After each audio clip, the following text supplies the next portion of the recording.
Hello and welcome to Castanet's Week in Review. I'm Jen Zielinski. Our top story: a large structure fire destroyed much of a detached building next to a home in Penticton.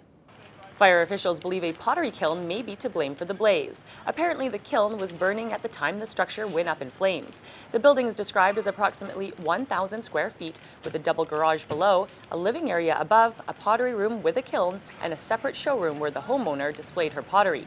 Fortunately, the fire did not spread to the main house. Both homeowners were able to get away from the blaze safely before crews arrived.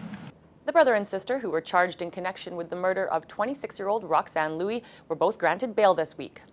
Grace Robati is charged with second-degree murder, while her brother Pierre is charged with being an accessory after the fact. Supporters of Louis were disappointed in the judge's decision and rallied outside the Penticton courthouse. Several conditions were imposed on the Robatis, and there is a $25,000 surety for each.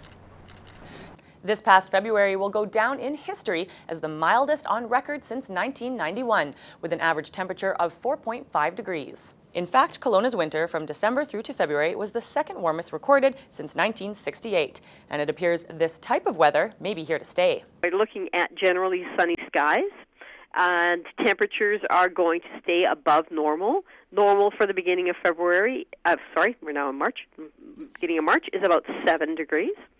And we're looking at temperatures next week, being like the weekend, 12 to 13, and on Monday, 14 degrees.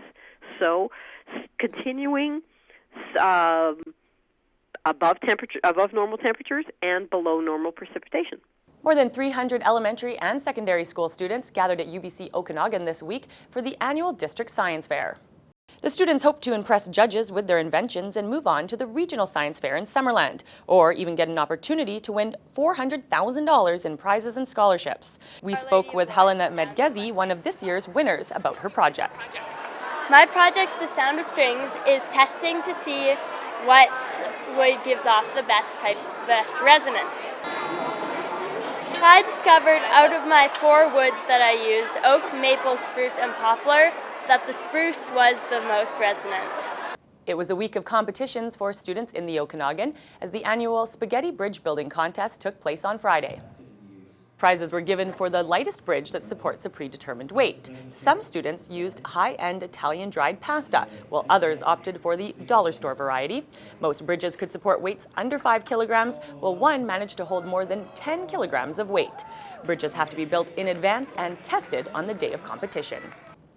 Well, that wraps up Castanet's Week in Review. I'm Jen Zielinski. Thanks for watching. Remember to send your news tips to news@castanet.net and follow us on Twitter @CastanetNews.